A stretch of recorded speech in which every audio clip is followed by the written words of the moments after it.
Baik teman-teman semua, kita lanjut ke tips keempat dari 8 tips bisnis berkah rezeki berlimpah. Apa itu mas? Yang keempat adalah modal dengkul. Apapun di dirimu bisa jadi modal usaha asal tahu caranya.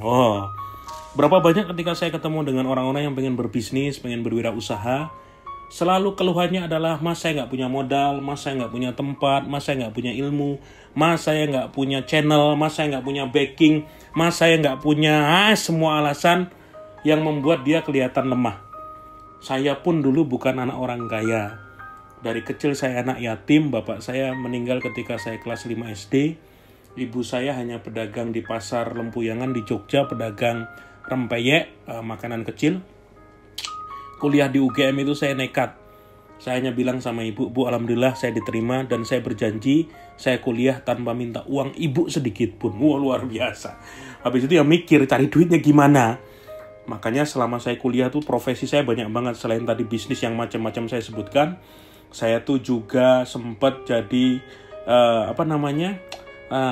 tentor buat anak SD, bimbingan belajar, ngajar matematika, ngajar IPA itu pernah. Saya jadi tour leader buat wisata juga pernah. Kerja di event organizer 4 tahun juga pernah. Terus keliling jadi sales kartu Halo Telkomsel juga pernah. Wah, semua saya lakuin. Demi apa? Dapat rezeki yang berkah.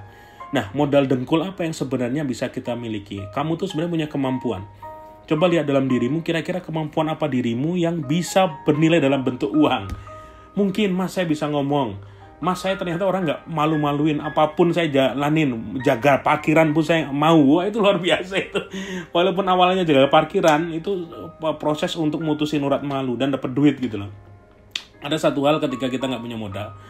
Ada beberapa bisnis yang di awal itu tidak modal sama sekali, bahkan kita itu hanya dengan alat-alat sederhana bisa dilakukan. Ada seorang kawan saya itu sekarang punya karyawan berapa puluh, yang dia memulai wirausaha itu jasa bersih-bersih kamar kos. Bener tuh, ditawarkan itu melalui sosial media, kamu punya kamar kos atau rumah yang kotor, hubungi nomor saya, kami akan bersihkan rumahmu. Dan berapa banyak di zaman sekarang orang yang sibuknya luar biasa. Dia itu kerja kantoran, anaknya pun dititipkan sehingga rumah nggak terurus. Cukup dikirim dia kirim WA, bayar 100.000, 150.000, dia bersihkan rumah tersebut 2-3 jam selesai bersih semua. Dan banyak orang yang butuh jasa seperti itu. Dibersihkan langit-langit semua, sofa semua dibersihkan. Dari awal hanya sendirian, berdua, akhirnya dia punya banyak karyawan. Modalnya cuma sapu, modalnya hanya kemoceng, hanya lap gitu. Lama-lama bisa punya alat sendiri. Ada teman-teman lain yang dia pernah ketemu dengan saya, cerita dia jadi maklar ya, bukan calo ya. Kalau maklar tuh masih positif karena menjadi perantara. Kalau calo itu negatif banget, calo tiket itu masih negatif banget. Tapi kalau maklar ini ada unsur positifnya. Karena apa? Dia itu waktu itu menawarkan bikin tulisan jasa maklar untuk pembayaran STNK.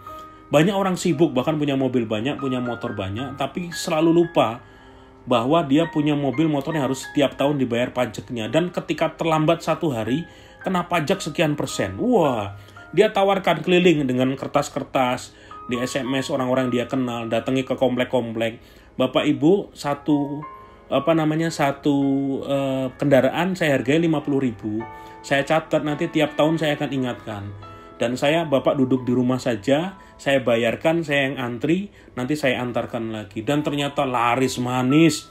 Saya pernah tanya sama dia waktu itu ngobrol, nggak ngobrol langsung, tapi dapat dengar dari tetangganya langsung. Katanya itu sehari bisa sampai 20 sampai 50 job yang dia lakukan. Sampai dia punya anak buah untuk ngantri tersebut. Bayangkan 50.000 kalikan 20 udah berapa tuh jasanya? 1 juta 1 hari.